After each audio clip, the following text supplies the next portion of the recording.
WHO memberikan indikasi kalau COVID selesai di dunia ini baru tercapai di tahun 2025. Walah, sebuah perjalanan yang panjang sekali ke depannya. Masih 4 tahun lagi, masih lama ya. Sama lamanya dengan menunggu Newman giliran pegang kendali bernegara. Baik, kita bahas lebih dalam tentang pandemi ini. Dalam kacamata perang, sesungguhnya saat ini adalah masuk kategori perang dunia ketiga. Perang dunia secara harafiah, ya artinya ada musuh bersama. Musuh bersama saat ini adalah makhluk tak terlihat, makhluk kasat mata. Karena masuk kategori perang, maka pasti ada tumpah darah, ada casualties. Yang ujungnya ada yang menang, ada yang kalah. Karena masuk kategori perang, maka sesungguhnya strategi bernegara harus pakai war mode, strategi perang. Dalam strategi perang, jurusnya cuma satu, survival, harus hidup. Terlepas nanti perangnya kalah atau menang. Untuk hidup, kita lakukan apapun sekali lagi untuk tetap hidup.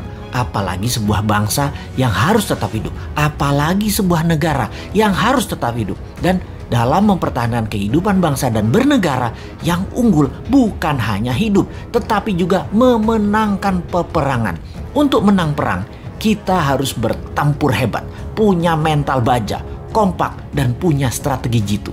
Menurut pakarnya, siapa lagi yang saya ambil referensinya kalau bukan Ibu Siti Fadilah yang saya kenal baik. Beliau banyak menginformasikan melalui YouTube channelnya juga. Kita sarikan bahwa virus punya sifat alami untuk survival, untuk tetap hidup. Biasanya punya 3 periode mutasi. Mencontoh Spanish flu di awal abad 20-an. Gelombang pertama, gelombang kedua, gelombang ketiga, virus bermutasi. Seperti bola dilepas dari tangan. Pantulan pertama lebih tinggi. Pantulan kedua lebih rendah dan pantulan ketiga terendah. Virus pertama kekuatannya terlemah, gelombang kedua mulai menguat dan ketiga terkuat. Itu adalah hukum alam, dilihat dengan kacamata, disederhanakan. Lalu kita lihat strategi bernegara. Ada yang pakai vaksin solusinya, ada yang pakai imunitas, ada yang keduanya dikombinasi. Amerika di zaman Trump pakai cara yang terlihat kasar, yaitu membiarkan rakyatnya terpapar dengan cepat dengan niat agar herd immunity tercapai alami, juga dengan cepat karena yakin imunitas rakyat Amerika baik dan sistem kesehatan Amerika terbaik di dunia. Casualties atau korban perang di bawah 1,5% ternyata. Saat ini terdapat data bahwa 49% rakyat Amerika sudah terpapar dan punya imun sistem sendiri, dan suntik vaksin sudah mencapai 20% populasi, alias herd immunity sudah tercapai di Amerika saat ini. Vaksin tetap dilanjutkan. Prinsip kebijakan Gedung Putih ala Trump melawan Fauci dan WHO, namun membuahkan hasil positif sekarang. Penasehat Biological Warfare Gedung Putih menyarankan Trump waktu itu, strain gelombang pertama itu terlemah. Secepatnya saja disebar dan paparkan dengan tanpa mengikuti protokol WHO dan Fauci yang sepertinya mau menghambat agar Amerika rakyatnya maskeran dan strain gelombang pertama kenanya sedikit sehingga vaksin laku terjual setelahnya. Bahaya kalau gelombang pertama dibatasi atau ditahan. Keserang gelombang kedua, pertahanan imunitas masyarakatnya kurang. Jadi gelombang pertama lepas saja. Toh sarana kesehatan bagus.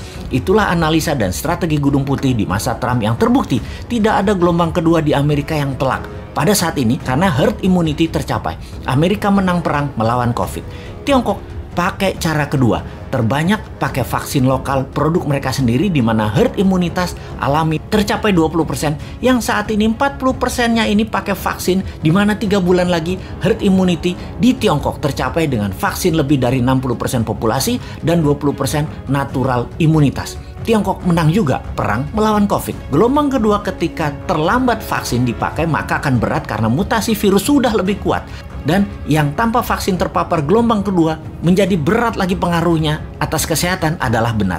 Strategi yang harus cepat-cepat dilakukan adalah vaksin disuntikan ke masyarakat. Di Indonesia, ketika gelombang pertama ternyata hanya memapar 10%-an populasi dan vaksin saat ini baru mencapai 20%-an populasi. Saat ini gelombang kedua terjadi di Indonesia. Sementara yang berimbas atau vaksin atau yang punya herd imunitas baru mencapai 30%-an populasi. Dan hanya mereka inilah yang mungkin kuat terhadap virus gelombang kedua saat ini. Dan mudah-mudahan sekali lagi tidak ada gelombang ketiga mutasi COVID yaitu COVID yang terakhir mutasinya yang terkuat. Kita harus segera mencapai herd imunitas saat ini, segera. Inilah hal yang kasihan pada pemerintah saat ini. Kita tidak menyalahkan hal ini sudah terjadi, tetapi kita harus melihat ke depan. Sistem kesehatan kita belum sebaik negara maju. Imunitas vitamin, makanan masyarakat juga belum sebaik negara maju. Maka yang terbaik kita bantu pemerintah saat ini dengan PPKM-nya Jawa Bali, kita taat 100%. Diam di rumah selama 3 minggu, gunakan minimum movement selama 3 minggu, makan sehat, hidup sehat, baca buku, dan olahraga. Ini semua karena sudah kadung, dan kadung juga pemerintah beli vaksin banyak banget, sampai 400 juta katanya, untuk memvaksin seluruh rakyat Indonesia. Vaksin ini ada batas waktu, ada expiration date, jadi harus cepat-cepat. Pandemi, kalau penanganannya benar, sarana kesehatan baik, dan imunitas vitamin yang didahulukan, menurut Ibu Siti Fadila, dengan 50 juta vaksin cukup kok. Kecuali pesan banyak ini karena sekaligus jadi proyek pejabatnya. Ya walahu alam.